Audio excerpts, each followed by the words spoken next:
seconds.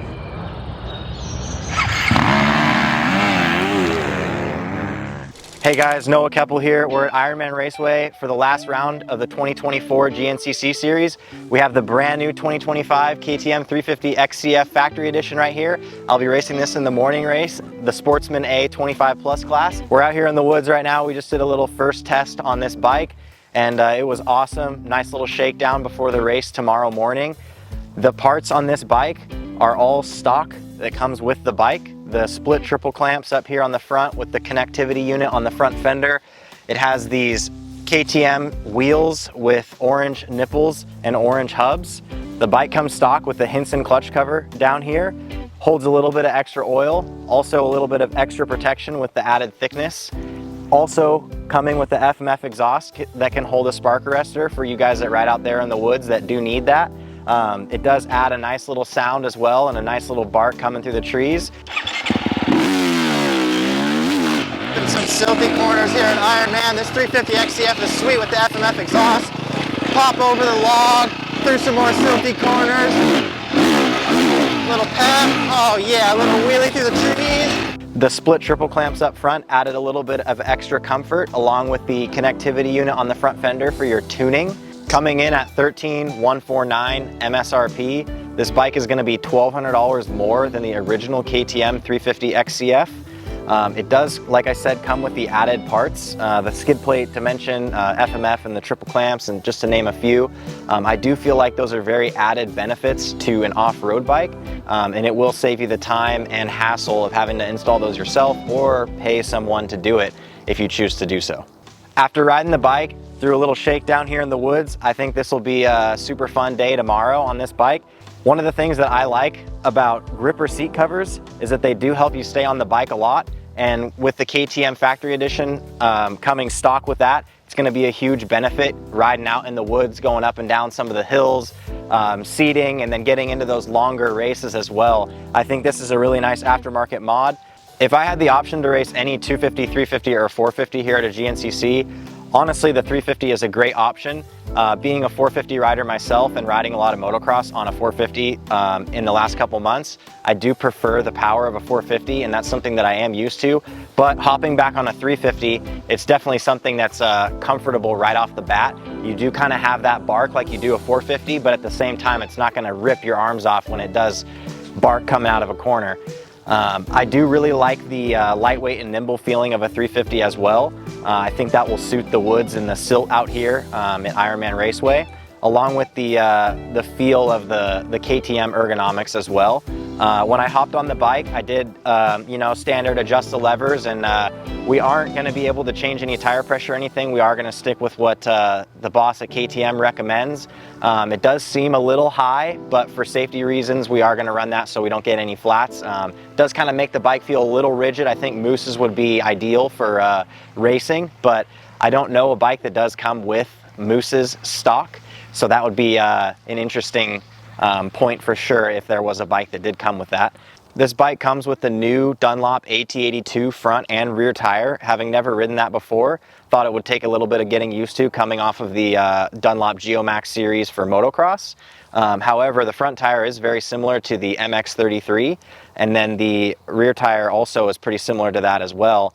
Looking forward to getting that out for the 2-hour race tomorrow, and we'll see how it holds up and we'll see how it feels toward the end. Yeah, it's been awesome. This is my first GNCC, and I'm really looking forward to getting out there and having a blast tomorrow in the trees. Marv surprised me, honestly. He's pretty quick with the button.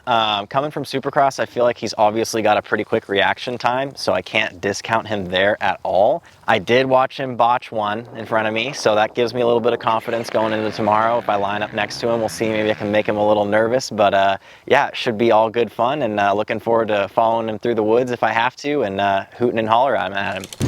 Yep, very first time at a GNCC race. Man, while I was racing Supercross and motocross, you know, I've been watching, obviously, follow teammates, KTM, but never thought I would do one. Now that I don't race pro anymore, I get to have, you know, more time, and actually it was KTM's idea. They're like, hey, do you want to try that new Factory Edition 350 and race Ironman? So I said yes right away. I'm pumped. I got this bike, just came out. factory edition. I just need to jump on it and twist the throttle and go racing. That's pretty much it. So that's why it's really nice. To be honest, the dead engine start, I didn't know really what it was. Maybe I thought you had to like have one hand on the helmet, because I'd done like day in the dirt racing, and that's what you got to do, like put a hand on the helmet. But not at GNCC, so I got to practice it today on Saturday before the Sunday race.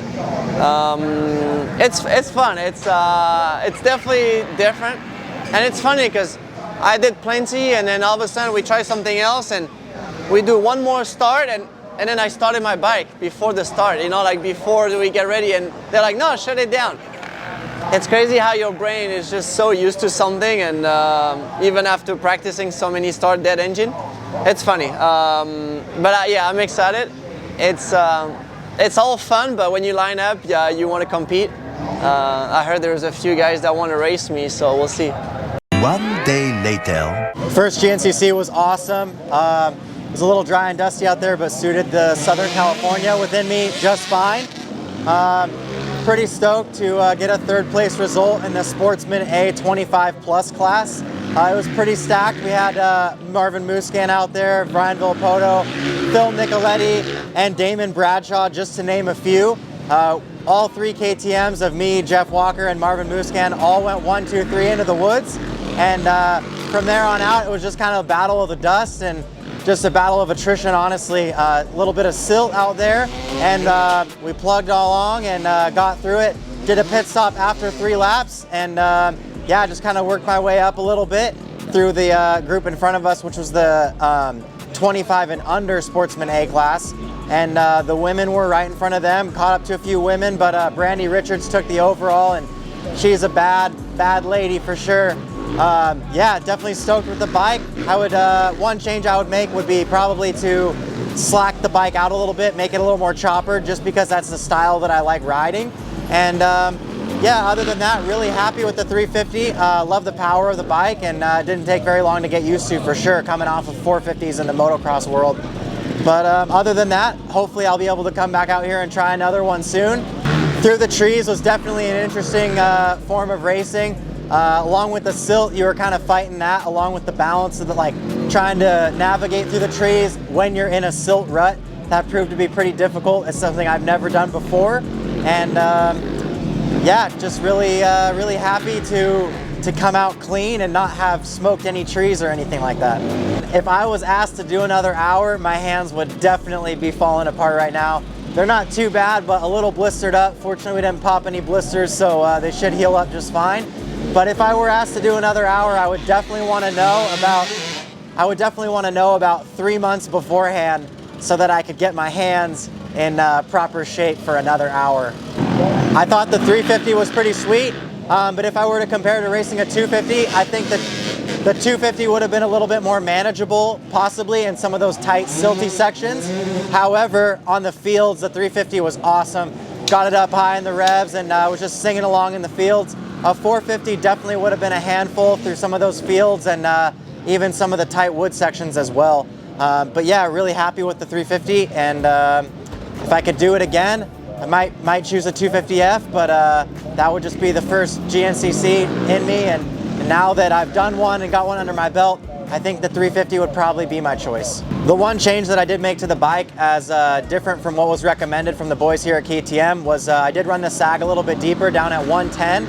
And other than that, I did slow the rebound down on the shock 2 clicks just to help when it was getting deeper. I ran the bike in the aggressive map, and yeah, everything else was solid.